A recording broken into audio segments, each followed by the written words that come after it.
At exactly 4:47 p.m., everything changed. The document leaked from the West Wing of the White House spread like a tsunami, shaking the foundations of American democracy. The fate of millions of people from 141 Muslim-majority countries was being condemned with a single signature, and nobody saw it coming. This is a story about secret meetings, perjured testimonies, and the collapse of the Constitution. Within 73 minutes, an executive order brought the American legal system to its knees. But the real question is, who planned this, and why couldn't anyone stop it? January 2017. Washington was cold, but the rooms were colder. Behind the thick curtains of the Oval Office, America's most powerful names had gathered. There was only one document on the table. Its title, Protecting National Security. Its real name, the ban list. Stephen Miller, 31 years old. Bespectacled, quiet but deadly strategic. He didn't say a word that day. He just pushed that document forward. President Trump signed it with his Mont Blanc pen. Duration, 4.2 seconds. Those 4 seconds shattered 7 countries, 218 million people, and thousands of families. Airports descended into chaos.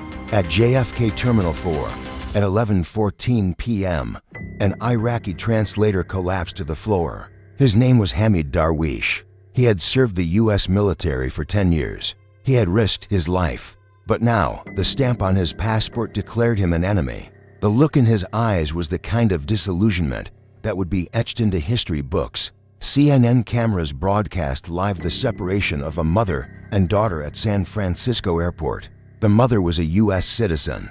The daughter was Iranian. A glass wall had been erected between them. Hands pressed against the glass, tears flowed. No sound, just silence. That silence was the scream of millions. But the real explosion happened in court. The Ninth Circuit Court of Appeals, Seattle. Date, February 3, 2017. Time, 6 p.m. When Washington State Attorney General Bob Ferguson stepped to the podium, he wasn't trembling. The file in his hand was one of the boldest lawsuits ever filed against the federal government. The ceiling of the courtroom was high. Marble columns reminded of justice's cold but certain power. Ferguson raised his eyes. 3 judges looked down from above. The one in the middle, Judge William Canby, 85 years old, gray-haired, but his mind was razor-sharp. Ferguson began, "Your Honors, this executive order is unconstitutional. It is religion-based discrimination, and it must be stopped immediately." Justice Department Attorney August Flench stood up. His tie was tight, his voice tense. "The President's national security authority is absolute," he said. But his voice wasn't convincing, because he had no evidence, only claims. Judge Canby leaned forward. His voice was slow but cutting. "Mr. Flench, how many terrorist attacks were prevented after this ban was implemented?" Silence, an 11-second silence. Sweat formed on Flench's forehead. "Your Honor, this information is classified," he said. "Classified?" Judge Canby's eyebrows rose. "You're turning millions of people's lives upside down, and you can't show us a single piece of evidence." At that moment, history was written. The court ruled to halt the ban. 3-0, unanimous. The White House suffered a constitutional defeat. But the story didn't end. Another travel ban in March 2017. Another in June, each time more insidious, more legally appearing, but the same poison at its core.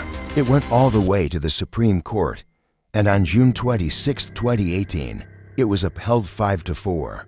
Justice Sonia Sotomayor trembled as she wrote her dissenting opinion. Words leaped from the page. This decision approves one of the darkest moments in our history. It is a shame reminiscent of the Korematsu case. Korematsu, 1944, the internment of Japanese Americans in concentration camps.